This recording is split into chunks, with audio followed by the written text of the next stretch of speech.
Eu vou descrever um jogo e eu quero que você tente adivinhar de qual jogo que eu estou falando antes de eu dar a resposta. Imagine um jogo medieval. É um jogo de estratégia em que você tem que comandar um reino. Você controla os camponeses, você controla os soldados, os cavaleiros, você controla a igreja, você controla os castelos, até a família real. E seu objetivo nesse jogo é aniquilar o reino rival. Você tem que ir em combate, derrotá-los em batalha e matar o rei inimigo. De que jogo que eu estou falando?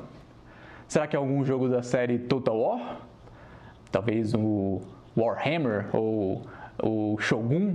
Será que é algum jogo da Paradox? Crusader Kings, por exemplo? Será que é um Assassin's Creed? Será que é um Reigns? Será que é o Kingdom?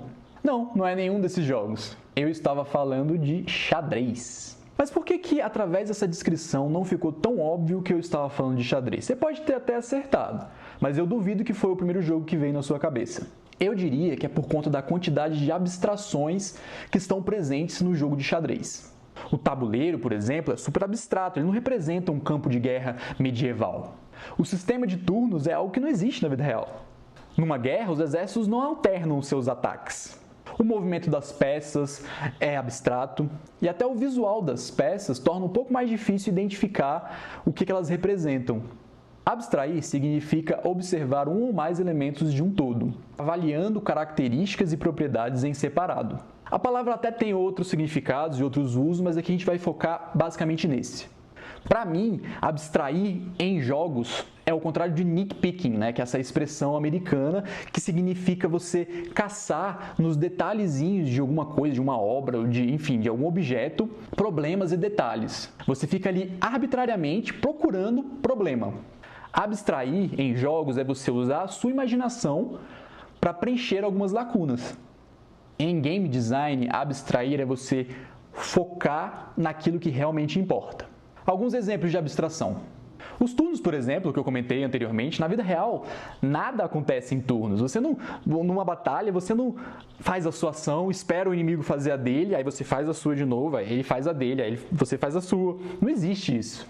A barra de vida, por exemplo, não representa de maneira alguma como a saúde de um ser humano ou de um animal qualquer funciona, né? Pontos de vitória, que é muito presente em jogos aí de tabuleiro, principalmente, mas alguns jogos de estratégia também, né? O que eles significam? Na vida não tem pontos de vitória. Acho que um dos melhores exemplos de abstração é como jogos de estratégia mais complexos, né? Principalmente esses jogos da Paradox ou jogos tipo Civilization, lidam com economia. Quem entende um pouquinho de economia na vida real sabe que é algo extremamente complexo e não se resume simplesmente a quanto que o seu reino está recebendo de dinheiro por mês ou por ano e quanto ele está gastando. Pouquíssimos jogos são 100% abstratos. A maioria dos jogos se baseia em um tema. Eles tentam representar temas tirados da vida real ou de outras mídias, de outras artes. Counter-Strike, por exemplo, é um jogo que retrata ali um grupo de terroristas tentando fazer um atentado terrorista em um determinado lugar e um grupo de policiais ou militares tentando impedir esse atentado terrorista.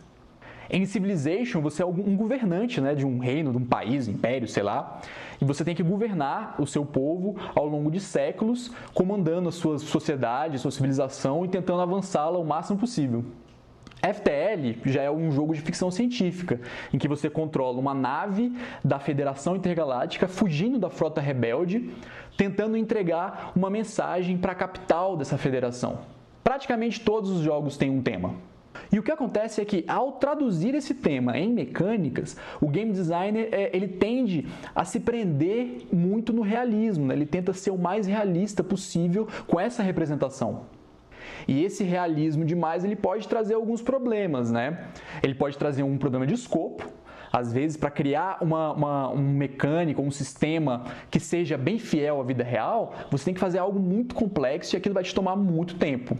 Outro problema é diversão, né? Às vezes esse sistema super realista simplesmente não é divertido. Imagine se o Street Fighter não usasse a barra de vida, se ao invés disso eles fizessem algo mais realista. Cada golpe seria um ferimento no personagem e o jogo teria que analisar aonde foi esse ferimento e qual é a consequência desse ferimento. Seria basicamente outro jogo. E a pergunta é, será que seria divertido? Talvez sim, talvez não. E quanto tempo demoraria para os desenvolvedores criarem esse sistema? Por esses motivos que todos os jogos usam pelo menos um pouquinho de abstração.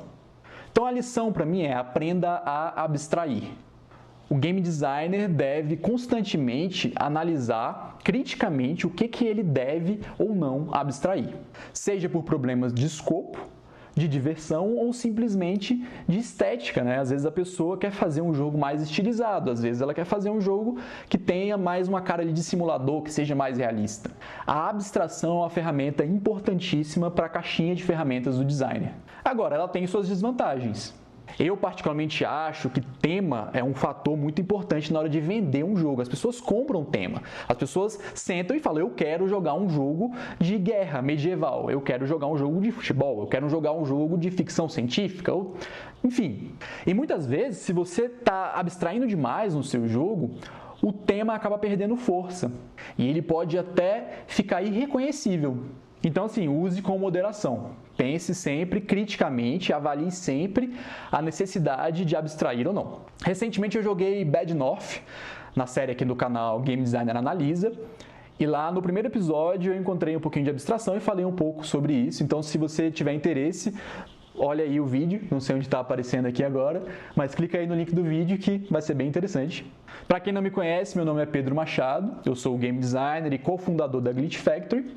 E o canal da Glitch ele foi criado pela nossa empresa, Glitch Factory, que é uma empresa de jogos independentes. E a ideia do canal é a gente falar sobre desenvolvimento, falar sobre o cenário de jogos, trazer a realidade do desenvolvedor brasileiro. Então, se você tem interesse nesses temas, dá o subscribe aí. E dá uma olhadinha também nas nossas outras redes sociais, né? O Discord, Instagram, Facebook, a gente está em todo lugar. E é isso aí, galera. Valeu aí pela audiência e até a próxima.